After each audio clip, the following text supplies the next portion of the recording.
Vocês viram o vídeo sobre a sentença de decretação da falência que eu enviei na semana passada. Eu vou retomar ali os slides que vocês viram para eu poder falar rapidamente sobre o assunto, tá? Vocês podem expor o que vocês ficaram com dúvidas, algum comentário acerca do assunto, e depois a gente começa com a matéria nova, tá? Eu não enviei para vocês ainda nada de exercício de reforço, porque eu quero reunir um pouquinho mais de conteúdo para poder fazer isso, porque a gente envolve um pouco mais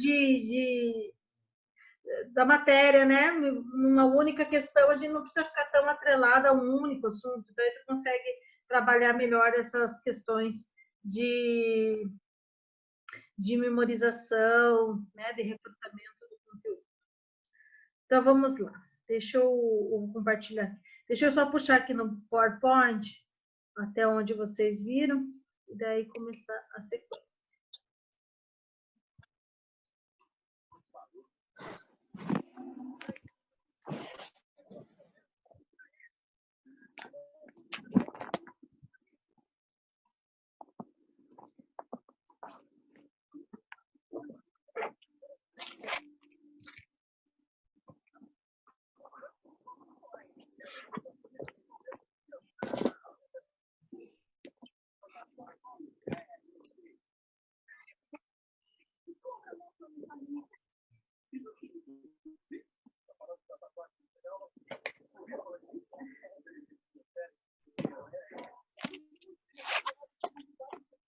Então, pessoal, veja só.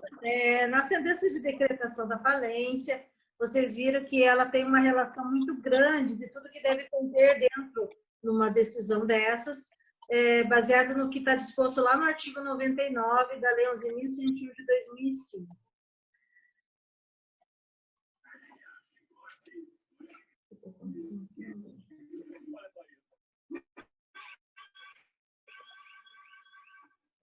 Bom, então, assim, dentre as coisas importantes que nós vimos sobre que deve conter, nós temos lá a fixação do termo legal. Como eu diria que de todas aqui, talvez ela fosse a mais relevante. A fixação do termo legal, até porque nesse período de tempo, muitas coisas não vão poder ser realizadas, aliás, podem ser realizadas, mas podem ser consideradas ineficazes. Pense na seguinte situação, gente. Quando fala em termo legal, que é aqueles dias que não são mais de 90 a partir do juizamento da ação de falência ou de recuperação do primeiro protesto, por falta de pagamento, é um período que já se pensa que esse falido está realizando atos para tentar evitar a quebra, né? Então, é um período suspeito. Tá? Então, assim, o que eu destacaria nesse momento aqui? Que a sentença vai fixar o termo legal. Só cuidado, na legislação anterior, o termo legal era de 60 dias e agora é de 90, tá certo? Então, vocês cuidem com o que vocês estão lendo, com o ano do que vocês estão lendo. Então, lá vai definir relação de credores, vai chamar os credores para virem se habilitar, conforme o artigo 7º da lei, que a partir desse momento terão 15 dias para vir até o processo, vai suspender as ações e execuções, vai se determinar na sentença isso. Nós vamos ter ainda a proibição da prática de qualquer ato de disposição ou oneração dos bens do falido, afinal de contas, faliu aqueles bens, por mais que lhe pertençam, agora fazem parte de massa falida objetiva, ou seja, o conjunto de credores para que tudo dê certo. Tem alguém com o áudio ligado, se puder desligar, por gentileza? Só para ficar mais claro aqui. Conversação. Ok. Então, com relação ao termo legal, é interessante a gente pegar aqui, gente, para o seguinte. O termo legal é um lapso temporal bem importante, porque, muito embora a gente tenha uma definição do artigo 129 de atos que não vão ser considerados eficazes, esse termo legal, para outros fins, ele também vai ser importante. Então, o termo legal é o lapso temporal anterior à decretação da quebra, que tem importância para a ineficácia de determinados atos do falido perante a massa relacionados ao artigo 129. Este período é fixado pelo juiz em regra na sentença declaratória, não podendo retroagir 90 dias do primeiro protesto válido por falta de pagamento. Não havendo protesto, será de 90 dias antes do ajuizamento do pedido de falência. E se tratando de recuperação judicial que se transformou em falência, 90 dias de seu requerimento. Trata-se de um período suspeito, em que alguns atos serão considerados objetivamente ineficazes, independentemente da prova da intenção do devedor ou terceiro. Então, veja, pelo tudo que eu estou colocando aqui para vocês, o termo legal nada mais é que um período de tempo em que os efeitos de alguns atos eles não vão ser considerados como seriam em outros casos. E para que se saiba qual é a importância dele, nós temos o artigo 129 da Lei 11.100 de 2005, que diz que, em se tratando de atos realizados dentro do termo legal, tenha ou não intenção de fraudar credores, serão considerados ineficazes 3 situações. Primeiro, pagamento de dívida não vencida. Gente, pensem vocês. Nós estamos falando daquele que está às vésperas de falir. Não é estranho ele pagar a dívida que não venceu ainda, com tanta gente esperando para receber? Então, entende-se que isso é, no mínimo, suspeito, o suficiente para ser considerado ineficaz e mandar devolver o dinheiro que foi pago. Tá certo? Além disso, o artigo, o inciso 2º fala do pagamento de dívida vencida e exigível dentro do termo legal por qualquer forma que não seja prevista pelo contrato. Então, digamos lá que dentro do termo legal foi feito pagamento de uma dívida, pagamento fora do jeito que tinha sido contratado, né? E no terceiro, quando você constitui um direito real de garantia, ou seja, você dá em penhora, em penhor, ou hipoteca, alguma coisa assim, de dívida que já estava contraída a ponto de não sobrar outras coisas para os demais, tá certo? Então, deixa eu falar uma coisinha aqui para vocês, é o seguinte. Então, só para vocês terem uma ideia do que é esse termo legal. Vamos pensar num exemplo. Digamos que hoje foi publicado a decretação da sentença de uma indústria metalúrgica X limitada, tá? Então, hoje nós estamos no dia 25 de maio de 2020, certo? Mas vamos supor que esta ação foi interposta dia 25 de abril de 2020, ok? Então, vocês precisam prestar atenção nessas datas, porque vão haver situações que será contado o prazo a partir do ajuizamento da ação de falência, ou seja, do protocolo da ação. E tem situações que vão ser computadas a partir da decretação da falência. Não cuidem que o termo legal é computado do ajuizamento da ação de falência e não da decretação, tá certo? Tem outras situações. Se foi protestado, é do primeiro protesto por falta de pagamento. Se foi uma recuperação judicial que se transformou em falência, do dia que entrou com ação de recuperação judicial. Mas vamos supor, tá? Essa nossa hipótese. Alguém, um credor, interpôs uma ação de falência dia 25 de abril de 2020 contra a metalúrgica X limitada, certo? Ok.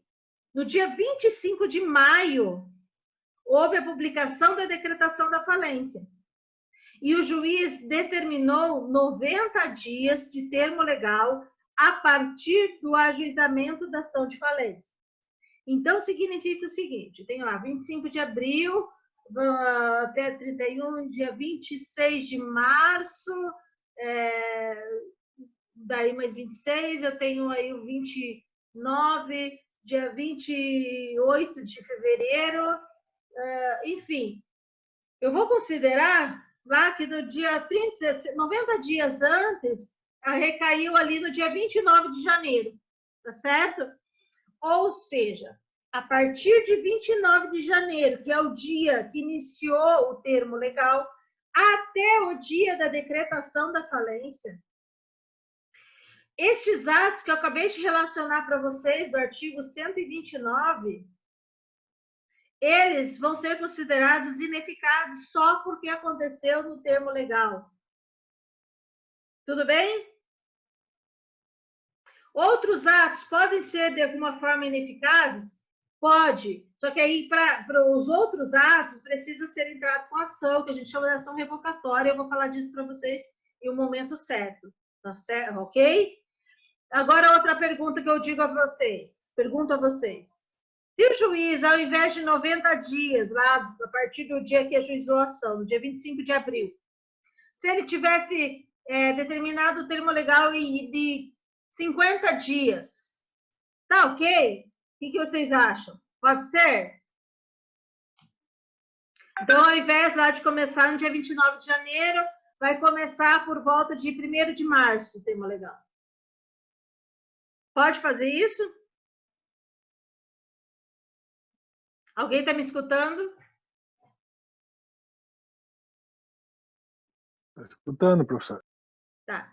Então, o que vocês acham? Rafael, você acha que dá para fazer em 50 dias ao invés de 90? Eu acho que sim, professora, pela natureza mais privada assim, do negócio, né? Me parece que sim. Na verdade, quando o artigo 99.2 disse não poderá retroir mais que 90 dias, ele está permitindo que possa ser menos, tá certo? Então, cuidado com esse tipo de pegadinha, tá? 90 dias é o máximo, mas não é necessariamente. E também ver o dia que vai ser contado. Por isso que precisa cuidar com isso, tá certo? Gente, sobre o termo legal, ficou claro para vocês? Sim, professor. Tá certo. Bom, a outra coisa que eu acho bem importante da parte que vocês viram aí na última aula é com relação ao administrador judicial. Tá? Então, nós temos aqui dentro do órgão da administração todo esse povo aqui. Juiz, administrador judicial, Ministério Público, Comitê de Credores, Assembleia Geral de Credores, certo? Mas é o administrador judicial que fica com a parte talvez mais relevante no sentido de representação. E uma das coisas mais importantes que vocês devem lembrar é o que está previsto no artigo 21. Então, o administrador judicial ele será um profissional idôneo, mas preferencialmente advogado, economista, administrador de empresas ou contador ou pessoa jurídica especializada. Preferencialmente. Não me esqueçam dessa expressão, porque a tendência é achar que necessariamente tem que ser advogado, economista, administrador, contador. Gente, é claro que esses talvez tenham mais propriedade científica para lidar com esse tipo de processo, mas não necessariamente são eles. Tudo bem? Tem uma questão de OAB que uma vez caiu, e que muita gente caiu com ela também, que era o seguinte, eles diziam assim que todo administrador judicial tinha capacidade postulatória, e não era verdadeiro. Qual é o único desses profissionais que tem capacidade postulatória? O que quer dizer isso? Quais desses têm possibilidade de entrar com ação?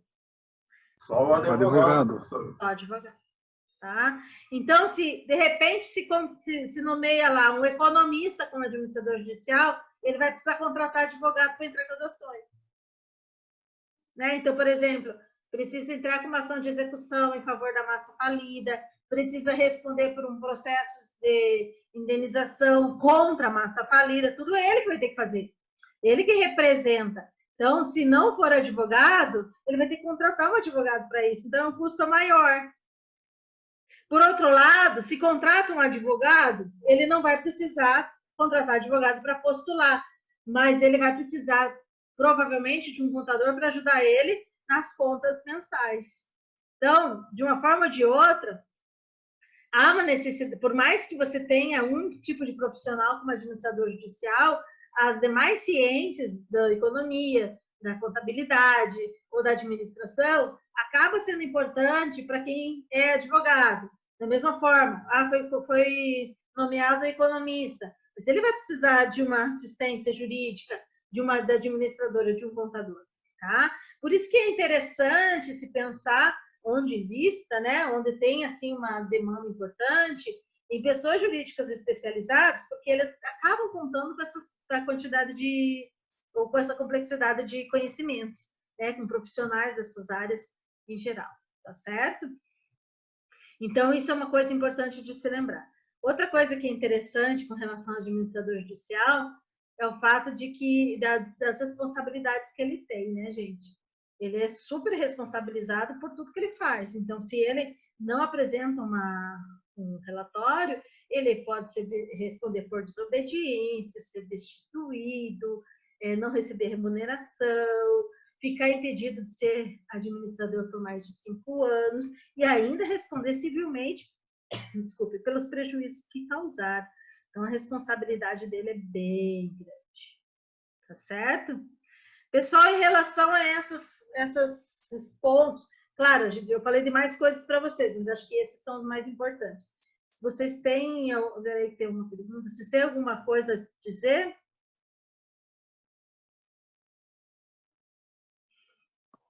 Rafael, A minha parte é tranquila. Tranquilo, Hudson? Roger, alguma pergunta? Manuel? Jussielen, Raíssa? Não, professor. Não? Tá. Ó, os demais, gente, fiquem à vontade para me interromper a hora que quiserem, tá? Então, agora eu vou começar a falar com vocês Ai, tem uma sujeira aqui. Falar com vocês da continuação ali dos órgãos da administração, tá certo? Só quero dizer uma outra coisa, só lembrar aqui que era. Bom, já lembro. Sobre a aula do Zoom. Eu postei para vocês um resuminho ali da aula do Zoom de segunda-feira. A de quarta-feira eu ainda não consegui. O que eu faço? Eu corto, né, umas partes que me interessam, aquela parte inicial que demora para entrar e tal. Então, eu só vou fazer esses cortes e daí, se não hoje, amanhã, eu já envio para vocês a aula de Zoom de quarta-feira passada, tá? Que foi bem curtinha, né, inclusive.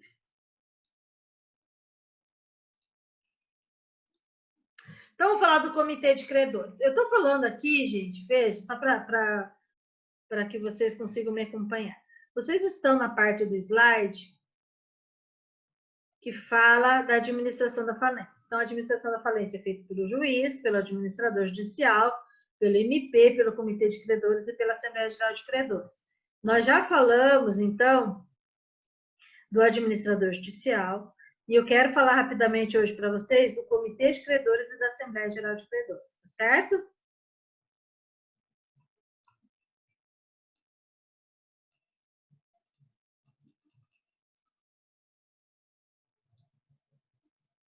Bom, o que é o comitê de credores? A primeira coisa que vocês têm que saber é que o comitê de credores é um órgão facultativo, tá certo? É um órgão que só se justifica, na verdade, quando você tem ali uma grande quantidade de credores, uma complexidade, ai, gente, me desculpe, uma complexidade de credores e uma universalidade grande aí de situações, tá?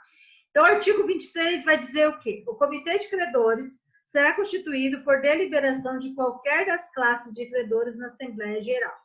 E se a Assembleia é sem assento, com assento vocês ignoram, tá? Porque não tem mais assento.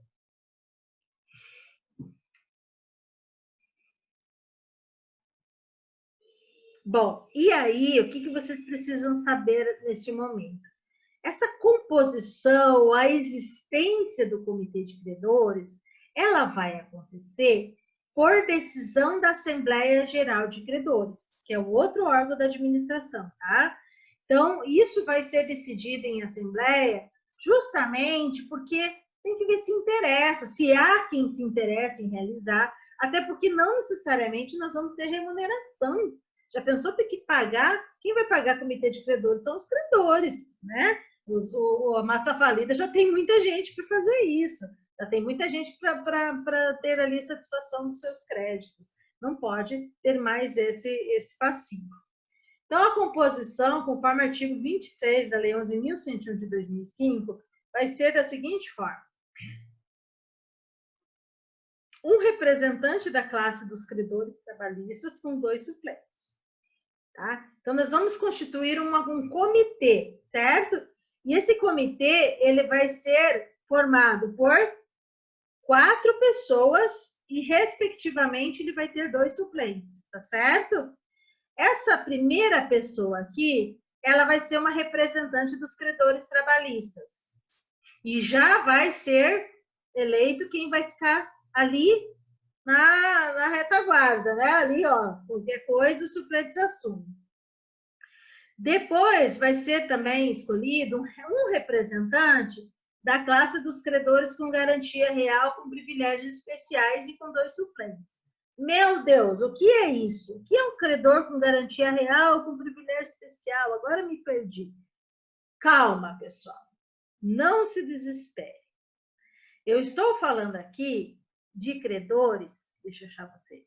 Eu estou falando aqui, gente, de credores que vão ser classificados numa ordem, tá? Então, no momento próprio, vocês vão ver assim.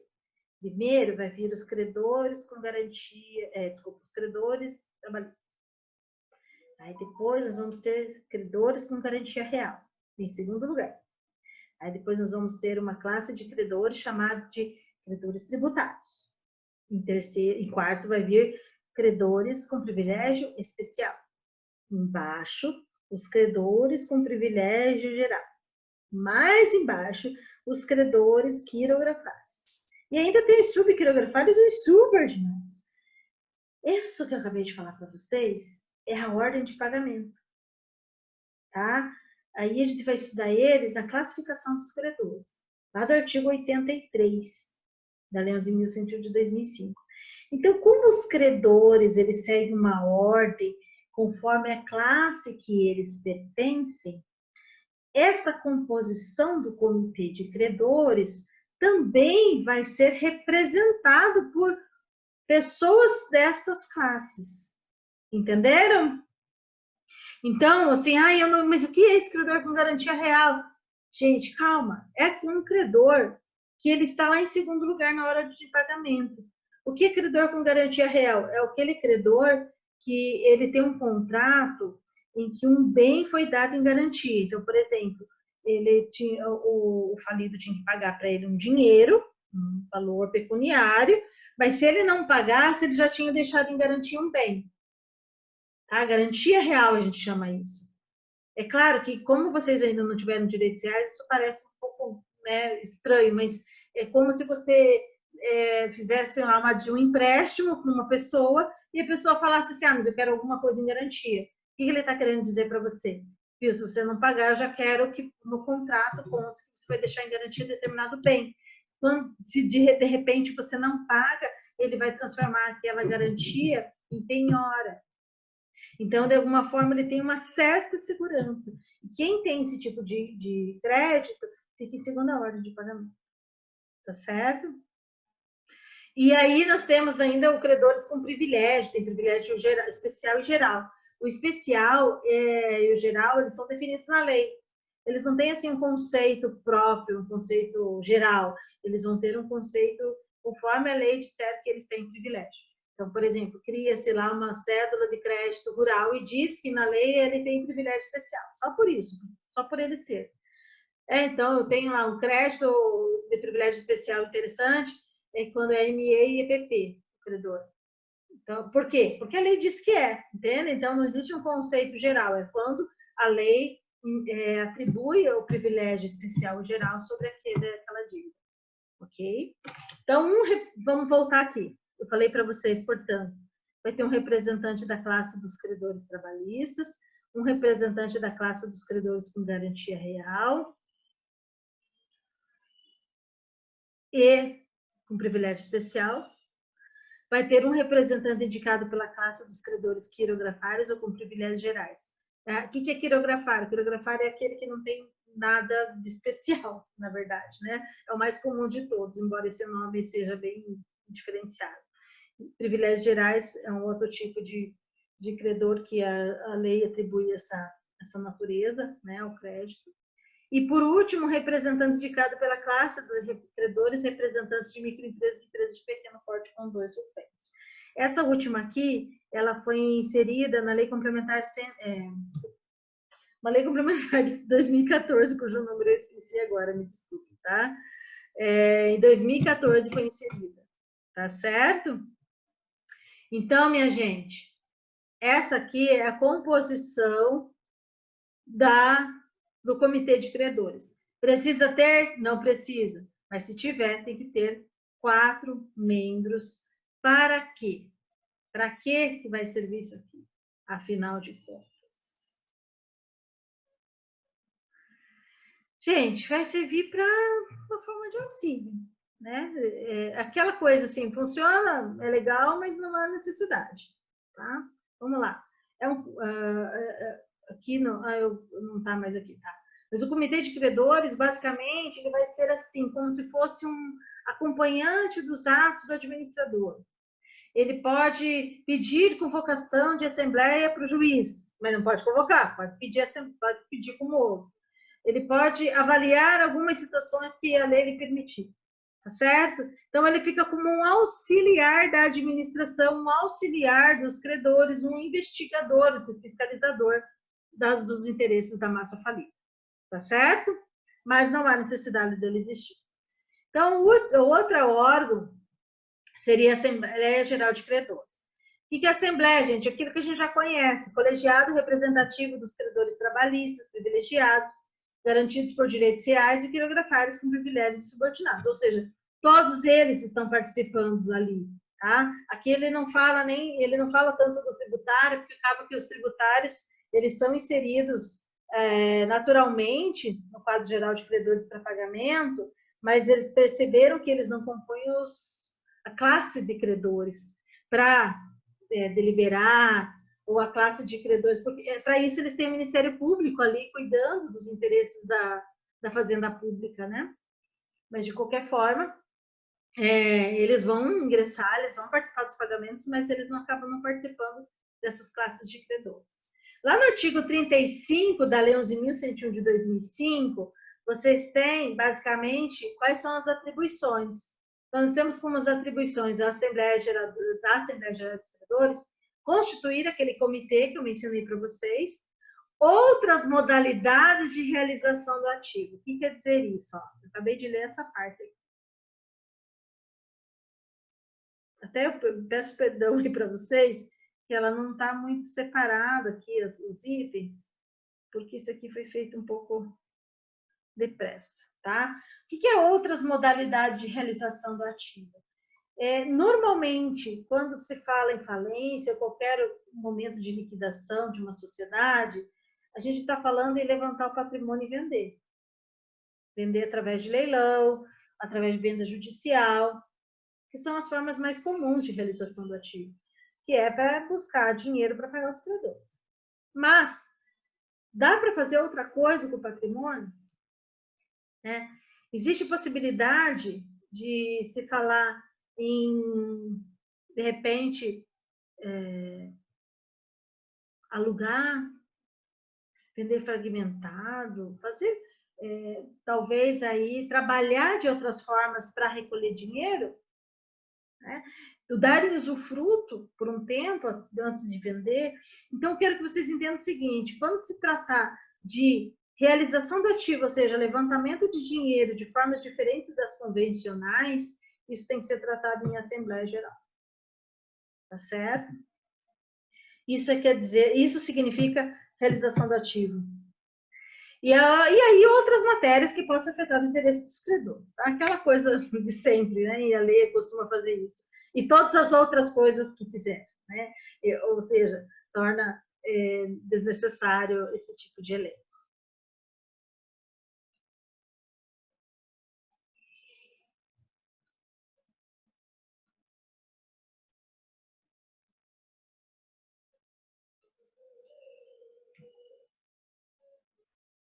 Então, na Assembleia, gente, nós vamos ter classes.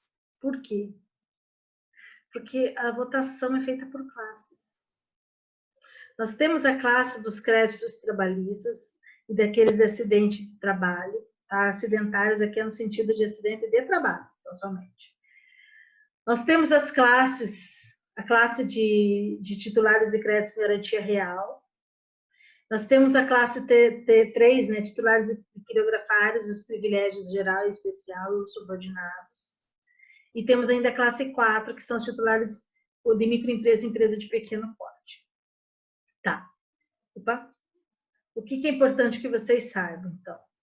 Que nós não falamos na hora de votação de votos individualizados. Via de regra, também não falamos de voto per capita. Nós falamos de voto computado conforme o crédito da pessoa. Tá certo? Então, se eu tenho lá 2 credores com garantia real, um que equivale a 50% do valor total dos titulares com crédito de garantia real, dentro da classe 2, ele representa metade, ainda que tenha mais 100 além dele. Entenderam? Se eu tenho lá na classe 3 um credor quirografário, cuja o crédito dele tem lá uma equivalência a 70% do valor, em relação ao total dos demais, ele tem 70% do valor de voto também. Tá certo? Então, o valor do crédito é levado em conta na hora da votação. E a gente, quando vai falar em votação na Assembleia, vai ser visto o que a classe 1 decidiu, o que a classe 2 decidiu, o que a classe 3 e a classe 4. Então, digamos que a gente tenha lá na classe 4, vamos pensar, na classe 2, credores que tenham a maioria do crédito, né? Digamos lá que estejam lá os bancos, e os bancos têm o débito de 80% do total, considerando os trabalhistas, considerando os quirografários, considerando os de microempresas e empresas de pequeno porte. Isso não quer dizer que eles vão decidir por tudo, porque eles só decidem pela classe deles, entenderam? Então, a votação numa assembleia, ela se dará por o que a classe entendeu, tá certo? E não o que eles individualmente querem. Deu para entender isso, gente? Sim, professor. Percebam que eu falei para vocês do comitê e da Assembleia Geral de Credores, se vocês forem verificar todo o contexto, toda a quantidade de dispositivos que trata disso, vocês vão perceber que eu falei bem pouquinho.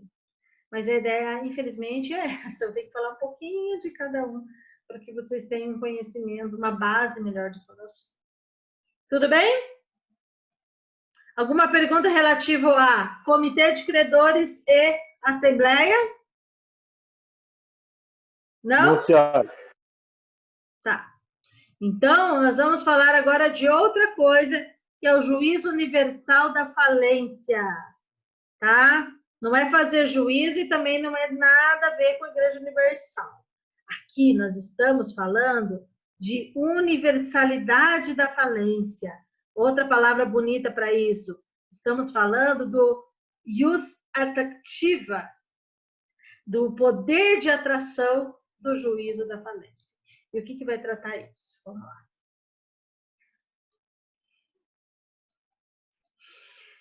Juízo falimentar, ou juízo universal da falência, nós temos uma previsão lá no artigo 76 da Lei 11.101 de 2005, que vai dizer mais ou menos assim: o juízo da falência é indivisível e competente para conhecer todas as ações sobre bens, interesses e negócios do falido, ressalvadas causas trabalhistas, fiscais e aquelas não reguladas nesta lei, em que o falido figurar como autor ou litisconsorte ativo. O que quer dizer tudo isso, gente?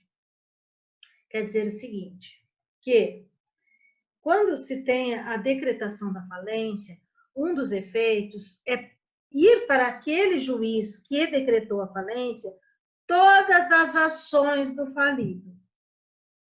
Por quê? Para harmonizar, para que ele tenha conhecimento dos conflitos pendentes, certo? Só que o próprio artigo 76 já excetua algumas situações.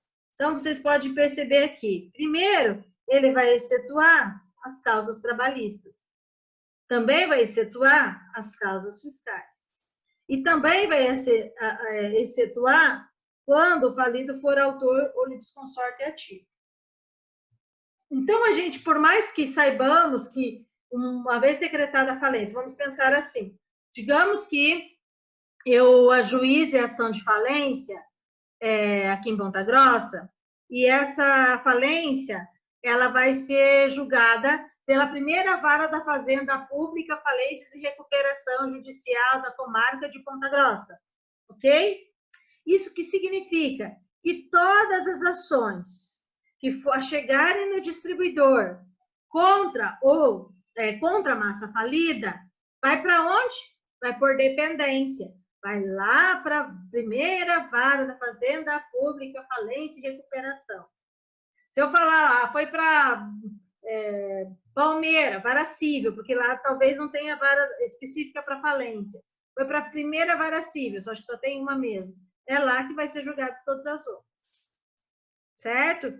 Vai para outra comarca aí que tenha, por exemplo, 5 varas cíveis.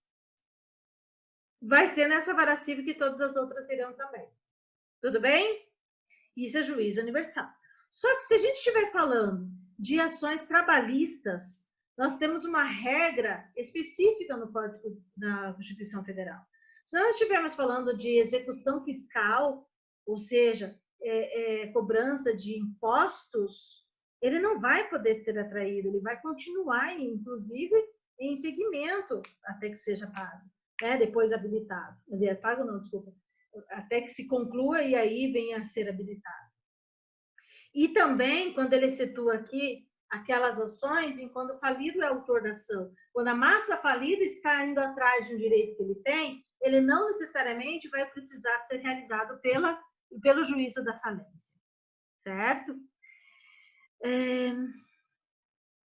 Professora? Sim? Pode falar. Professora? Sim. Mas a professora falou que, no caso, o crédito trabalhista ele vai na frente do tributário na execução fiscal? Vai na hora do pagamento. Na hora do pagamento, dentro da classificação de créditos, Rafael, ele vem antes. É que minha dúvida é a seguinte, professora. Se, por exemplo, o devedor não tiver ali patrimônio para pagar as dívidas trabalhistas e, eventualmente, prescrever as tributárias, pode acontecer? O que pode acontecer é ele ter dinheiro só para as trabalhistas ou nem para as trabalhistas e o tributário não receber. Não significa que vai prescrever. Por quê? Porque lembra que eu falei para vocês da semana passada? Quando se decreta a falência, suspende as prescrições. Então, enquanto corre a falência, não se está computando as prescrições. Entendeu? Mas pode acontecer de pagar todos os trabalhistas e não ter dinheiro para pagar os tributários? Isso pode, tá? E tem mais. A universalidade, né, do juízo, previsto no artigo 76, significa que, por força, né, desse dispositivo, todas as ações que envolvam bens, interesses e negócios do falido e massa falida, ou seja, às vezes nem é exatamente réu, mas nem autor, mas tenha um envolvimento de qualquer forma, um interesse na solução do conflito, será feito lá, tá? Eles são atraídos, portanto, pelo juiz da falência, por isso que você fala em jus atractiva, né, que eles chamam, por ser único e indivisível. Essa condição evita a ruptura da igualdade de condições entre diversos credores. Mas o que eu quero ver que vocês percebam são as exceções. Veja só, uma das exceções previstas aí no próprio caput é com relação aos casos em que a massa falida seja autora da ação. Eu estou gravando, gente? Peraí. Estou gravando. Eu tinha esquecido se eu estava gravando ou não. Então, essas ações em que ela é autora, ela não precisa ser necessariamente lá. Então, vocês podem até pensar assim, mas o que o falido vai entrar com a ação? Claro que ele pode.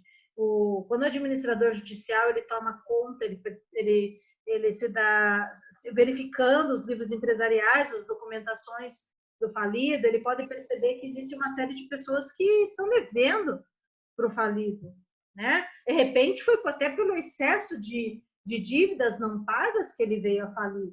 Isso significa, não é porque alguém faliu que ele deixou de ser credor. Concordam? Então, lá naquela hipótese que eu falei para vocês, lá, a indústria metalúrgica Y limitada, ela faliu. E com ela não deixou de existir os créditos que ela tem. Tá certo? Então, de repente, precisa buscar esse pagamento desses créditos. E faz isso através de ações propostas pelo administrador. Tá certo? Ainda, claro, também não pode ser casos em que seja uma ação proposta ou prevista na lei alimentar. Digamos lá que tem um determinado procedimento que a própria lei determina que o falido faça, está regulada na Lei 11.101 de 2005, aí sim, claro, que é o juiz da lá que vai ter que julgar. Agora, com relação às ações trabalhistas, como é que vai funcionar? Gente, a competência prevista no artigo 114 da Constituição Federal é absoluta. Se vocês forem verificar lá a letra da lei, deixa eu até puxar aqui no outro computador, né, da Constituição Federal 114, ele não deixa brecha para que a gente possa relativizar a competência das ações trabalhistas.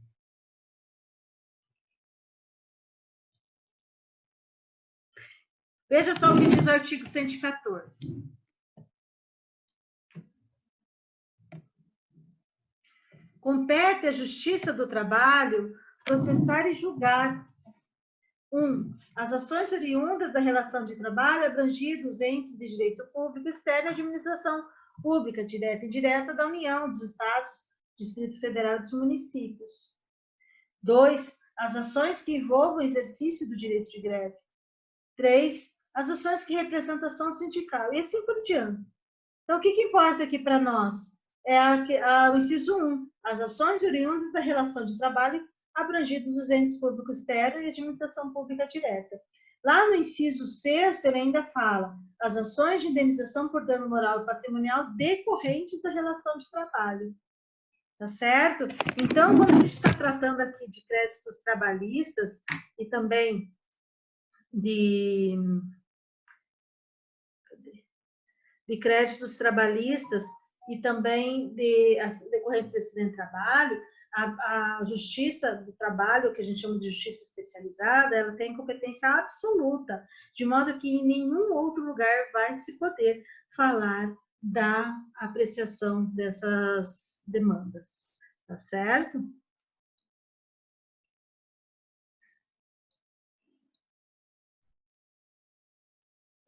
Só um pouquinho. Mas como é que funciona? Como é que eles vão participar dos pagamentos, então? Gente, eles vão participar dos pagamentos da seguinte forma. A ação trabalhista, ela vai correr totalmente na Justiça do Trabalho, tá certo? Então, digamos lá que tenha um empregado, seu João, que ele não recebeu as horas extras, tá certo? Lá da metalúrgica Y limitada que faliu. Ele vai entrar com uma ação, pode ser, isso tanto faz se foi antes da decretação da falência ou se foi depois da decretação da falência. Ele vai ter que entrar com a ação lá na Justiça do Trabalho. Vai ter que fazer todas as provas, ou não, né? Pelo menos ele vai ter que fazer, vai ter que provocar o juízo para análise do caso. Ele vai ter uma sentença, um acordo, ele pode também ter um acordo. E digamos que vá para a sentença, ele tem que esperar transitar em julgado, ou seja, tem que correr o prazo de recurso, ou se tiver recurso, tem que correr o prazo, tem que expirar todos os recursos possíveis, para depois de definido na sentença o que ele tem direito, ele vai para uma outra fase dentro do processo, que é a fase de liquidação. Então, lá na Justiça do Trabalho, primeiro você julga se a pessoa tem direito a alguma verba, e depois que se julga qual verba ele tem direito, vai para um contador, ou no mínimo vai ser feita a liquidação. Né? Alguns casos até os próprios advogados que apresentam. Só depois que o juiz homologa a liquidação dos cálculos, é que a gente pode, com aquele valor apurado, pedir habilitação no processo de falência. Então, prestem atenção. ação trabalhista vai tramitar na Justiça do Trabalho até quando? Até a liquidação do seu crédito. Depois de liquidado o crédito, é que ela vem se habilitar no processo de falência. Tudo bem? Isso é importantíssimo que vocês lembrem e também para a prática, né, gente? Não dá para errar isso, não.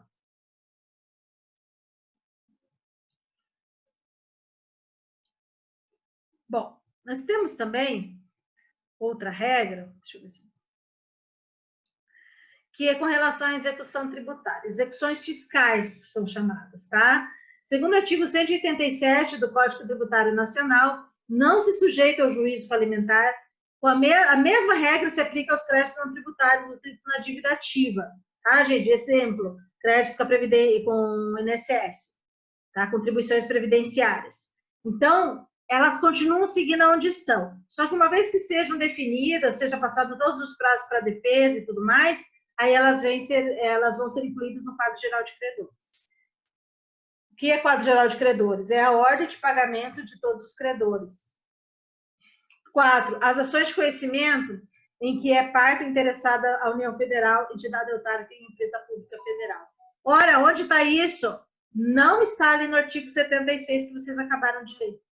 Isso vai estar, gente, no artigo 109, inciso 1 da Constituição Federal, porque este artigo ele também confere competência absoluta da Justiça Federal para julgar casos em que é interessada a União Federal, a entidade autárquica, ou seja, autarquias federais ou empresas públicas federais. Então, por exemplo, se a massa falida tem um processo contra a Caixa Econômica Federal, ou a falida tem a Caixa Econômica Federal tem uma ação contra a massa falida.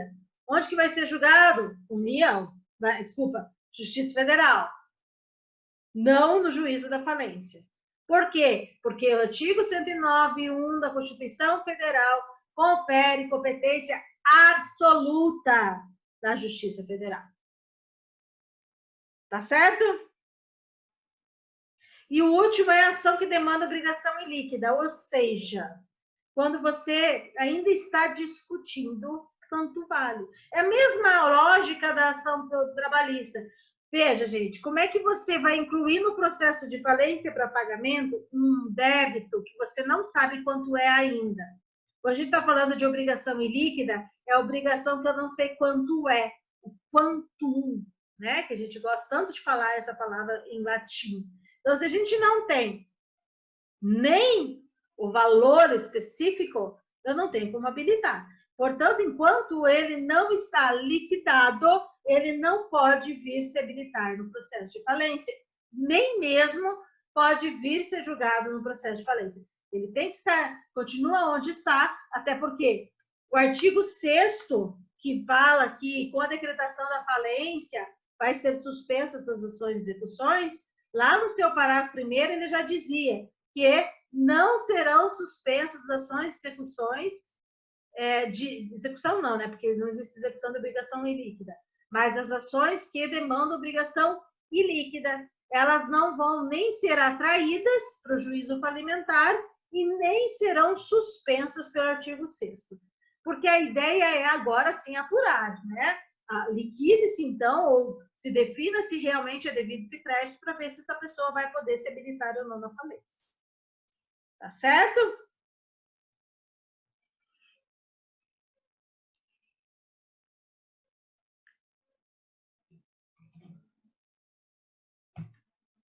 Gente, alguma pergunta até aqui? Então, o que vocês já viram hoje? Fizeram uma breve, vamos colocar assim, uma breve lembrança do termo legal e da administração. Vocês falaram de comitê de credores, Assembleia Geral, né? Ainda que só a parte básica, e falamos do juízo universal, tá certo? Ou seja, a atração que exerce o juízo, a partir da decretação da falência. Tá bem? E, para concluir, eu vou falar para vocês não todos os efeitos da decretação da falência, mas apenas alguns. Vamos lá?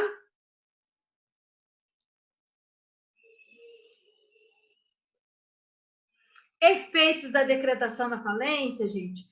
Eu não aqui estou mencionando ainda os efeitos contratuais para a decretação da falência. Por que não contratuais? Porque os contratos, eles têm uma regulamentação própria a partir da decretação da falência. Essa parte da matéria eu nem chego a abordar, gente, porque ela é extensa.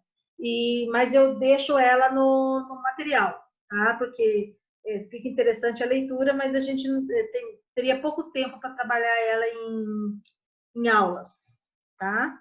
Mas eu vou falar de alguns fatos pontuais que acontecem a partir da sua decretação. Então, vamos para o primeiro caso. Bom, os efeitos entre os sócios ficam da seguinte forma. Com a decretação da falência, como ficam os sócios se a gente estiver falando de uma pessoa jurídica, se a gente estiver falando de uma sociedade? Primeiro que se for uma sociedade em que os sócios respondem limitadamente, que vocês estudaram lá nas aulas passadas, no primeiro semestre, nós temos lá como exemplo a sociedade em nome coletivo, obviamente que esses sócios também vão suportar os efeitos da falência. Então, lembro da sociedade em nome coletivo, aquela que todos os sócios são pessoas físicas e que respondem limitadamente pelas obrigações da sociedade? Olha só, gente, se houver falência, eles também vão falir.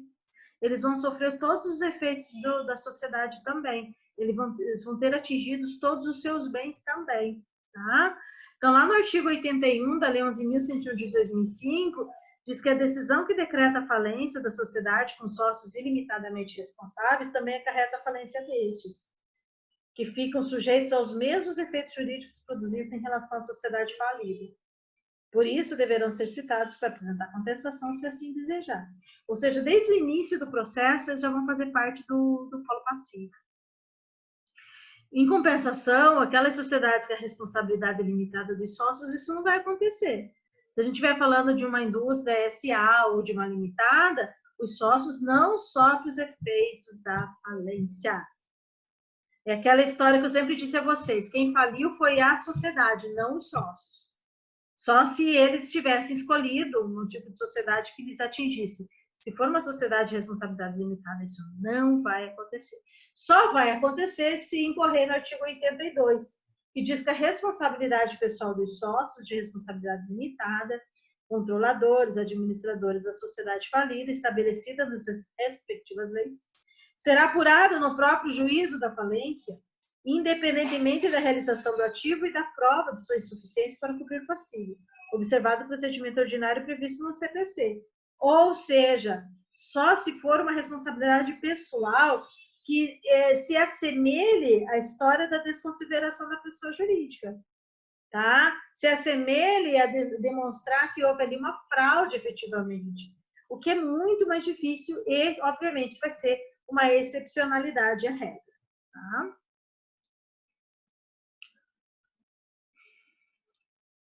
Nem vou falar daquilo para a gente ir mais rápido. Outra coisa, gente, numa das primeiras aulas sobre empresários para vocês, eu dizia que um dos impedimentos para ser empresário é a decretação da falência. E isso foi lá no comecinho do Direito Empresarial 1, que eu mencionei para vocês. Sabe por quê? Porque lá na Lei 11.101 de 2005, no artigo 102, ele diz que a partir da decretação da falência, gente, o empresário ele está inabilitado à atividade empresarial. Qualquer atividade empresarial.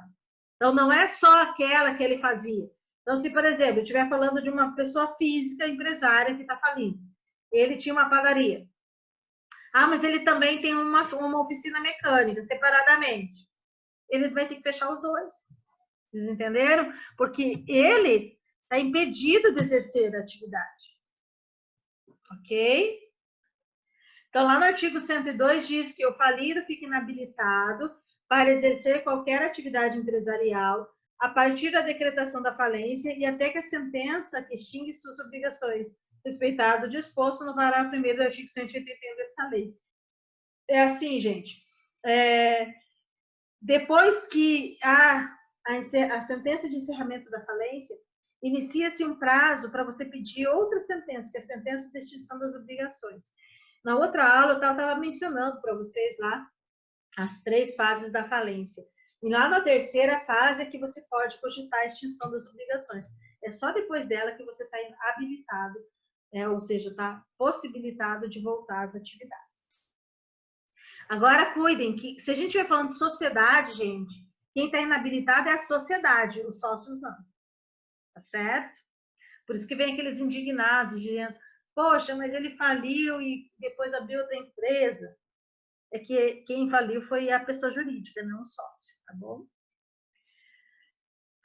Parágrafo único. Fim do período de inabilitação, o falido poderá requerer ao juiz da falência que proceda à respectiva anotação do seu registro. Porque durante todo o período de falência, gente, lá na junta comercial ficou a inscrição de que ele estava falido. Tá certo? Outra consequência, né? Aqui não tem como ser diferente. O falido, ele perde o direito de administração dos bens, que passa a ser exclusiva função do administrador judicial. Ele não pode vender, ele não pode emprestar, ele não pode onerar, ele não pode fazer nada. Aquilo, por mais que lhe pertença, não pode mais estar à sua livre disposição. O artigo 103 diz que, desde a decretação da falência, do sequestro, o devedor perde o direito de administrar os seus bens ou deles dispor. O que pode acontecer, gente, é o seguinte, quando o administrador judicial vai fazer a arrecadação dos bens, ou seja, ele vai fazer o levantamento, fazer tudo que está lá, ele pode deixar o falido como depositário, fiel, acreditando que ele vai cuidar daquilo. Mas isso também não significa que ele pode fazer o que ele quiser com os bens, tá certo? Então, essa é uma possibilidade que a lei prevê.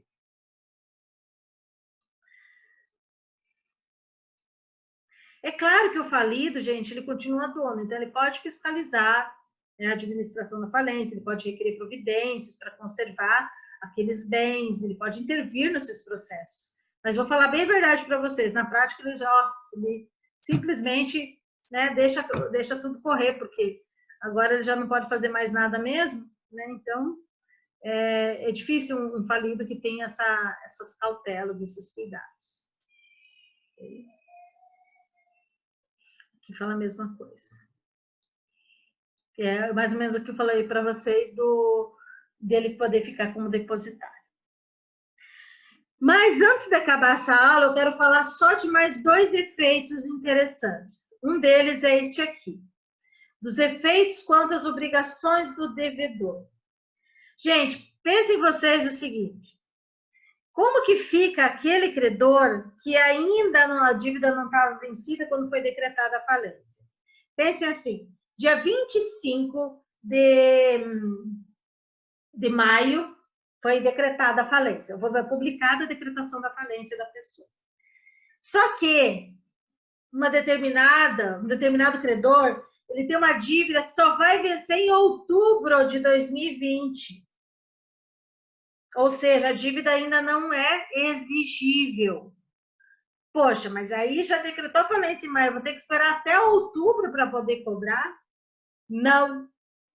Por quê? Porque com a decretação da falência, há vencimento antecipado das dívidas. Entenderam? Então, se de repente lá, decretou-se a falência dia 25 de maio, a dívida vence em junho, julho, agosto, setembro, outubro, novembro, dezembro, gente, não precisa esperar. É como se tivessem todas elas vencidas e exigíveis no dia 25 de maio de 2020.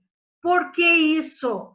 Para que eles possam se habilitar no processo. Porque eu só posso habilitar no processo dívidas líquidas vencidas. O vencida significa que elas sejam exigíveis. Essas dívidas, via de regra, não são exigíveis enquanto não vencidas. Entenderam? Então, a decretação da falência permite que haja vencimento antecipado das dívidas. tá certo? Olhem aqui. Deixa eu trocar aqui o lugar. Artigo 77. A decretação da falência determina o vencimento antecipado das dívidas do devedor e dos sócios ilimitados solidariamente responsáveis, isso só no caso de sociedade de responsabilidade limitada dos sócios, com abatimento proporcional dos juros e converte todos os créditos em moeda estrangeira para a moeda do país, pelo câmbio do dia da decisão judicial para todos os efeitos de lei. Então, primeira coisa, se essa minha dívida, aliás, minha não, se a dívida lá da pessoa que faliu, dia 25 de maio de 2020, que vence lá em dezembro, se está incutido juros nessa dívida e ela venceu agora, vai abater os juros, certo? Por quê? Porque a partir de então vai correr correção monetária? Vai, só que não pode mais correr juros, certo? Agora, se for devido ao valor de 100 mil dólares lá em dezembro, e eu estou fazendo que vence a dívida hoje, coitado, né? Nesse caso. Então, vai ser convertido 100 mil dólares da moeda do dia 25 de maio de 2020. Tá certo? Então, isso tudo para que liquide e exija o pagamento desde então. Tudo bem, gente? Não esqueçam isso. Falência incorre em vencimento antecipado da dívida, conforme artigo 77. E para finalizar a aula de hoje, eu só quero falar mais isso aqui. Quando se corre juros dessas dívidas, você está, na verdade, aumentando o passivo. Para evitar isso, com a decretação da falência, para de ser computado os juros. Não corre mais os juros contra a massa falida, tá? Então, como diz ali, será suspensa a computação de juros sobre as dívidas após a decretação da falência. Apenas serão computadas aquelas que se tiram até antes da decretação. Então, por exemplo, não pagou uma dívida, teve juros, 25 de maio, cessou o pagamento. Cessou o cômputo de juros. Não significa que ele vai perder os juros que já foram computados, tá certo? Mas não corre mais. E assim, também tem que lembrar que esses juros, gente, são aqueles juros que estão remunerando ou que estão compensando alguma coisa. Gente, se está difícil pagar a obrigação principal, não dá para sustentar a ideia de ficar aumentando ainda mais o principal, tá? Lá no artigo 124 diz o seguinte: contra a massa falida não são exigíveis juros vencidos após a decretação da falência, previstos em lei ou em contrato, se o ativo apurado não bastar para o pagamento dos credores subordinados. Óbvio, gente, os credores subordinados são os últimos. Se for possível pagar os juros mesmo pagando os subordinados, você nem ia falir, na verdade, tá? Porque aí você tem patrimônio suficiente para pagar todo mundo. Mas digamos que venha a falir e aí se permita perceber que vai pagar, inclusive, os subordinados que são os últimos dos últimos credores. Aí sim, aí você vai e faz pagamento. Na verdade, a ideia é a seguinte: se sobrar dinheiro, aí você paga os juros para as pessoas, para os devidos credores e não vai dividir isso entre os sócios, porque sobrou, tá? Porque é isso que aconteceria com uma falência normal. Uma falência que você consegue pagar todos os credores e ainda sobra, aí você partilha entre os sócios, né? E aqui eles estão falando, não, se tiver sobrando alguma coisa, então que se pague os juros e não se suspenda, tá? Mas, a princípio, não se computa mais os juros. Exceto, parágrafo 1. Excetuam-se dessa disposição os juros das debêntures e dos créditos com garantia real, mas por eles responde exclusivamente o produto dos bens que constituem a garantia. Gente, as debêntures são aqueles créditos, aqueles títulos emitidos pela sociedade anônima que vocês viram no bimestre passado. Mas vamos se apegar ali nos créditos com garantia real. É o seguinte: se tratando de um credor que tem uma garantia real, como, por exemplo, um banco que tem uma hipoteca, porque hipoteca é garantia real, tá? Ele pode cobrar juros. Se a venda do bem que é dada em garantia for suficiente para pagar a dívida dele, acrescida de juros, aí ele pode receber juros. E, infelizmente, a gente constata mais nesta hipótese aqui, como a lei tentou favorecer os bancos, porque a maioria dos credores com garantia real, seja na hora que eles ficarem em segundo lugar na hora de pagamento, seja na hora de dizer que eles podem cobrar juros e os outros não, se o bem que foi dado em garantia puder. Então, veja só, se puder pagar aquela dívida com garantia real, com juros, azar dos credores tributários, dos privilegiados e todos os outros que vêm depois deles, que eles estão em segunda ordem de pagamento, tá? O importante é pagar os juros do banco, né? É mais ou menos isso que o artigo 124, parágrafo único, vai determinar. Tá certo? Não é só de banco, né, gente? É todo credor com garantia real, mas, né, talvez na prática esse seja um dos mais favorecidos com relação a essa situação.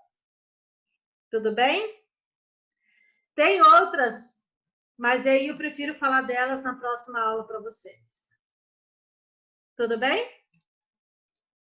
Gente, alguma pergunta? Alguma pergunta até aqui? Da minha parte, não, professor. Não. Bom, então vamos fazer o seguinte, eu vou encerrar aqui a reunião e se vocês tiverem alguma coisa a falar sobre esses assuntos, vocês me falem. Só me diga uma coisa, a mim parece um pouco exaustivo, tendo em vista que eu estou falando, sem interferência de vocês. Eu preciso saber, portanto, né, um feedback de vocês, se está sendo compreensível. Principalmente uma aula como a de hoje, que foram vários conteúdos. Para mim, sim, professora. Para mim tem sido bem compreensível.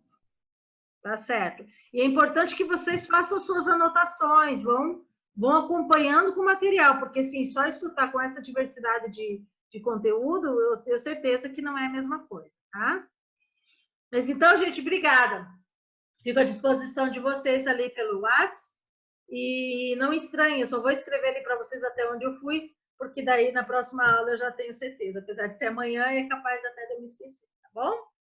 Tchau, boa noite para vocês. Tchau, tchau, boa noite. Boa noite, professor. Obrigado. Boa noite, professor. Obrigado. De nada. Até mais, gente.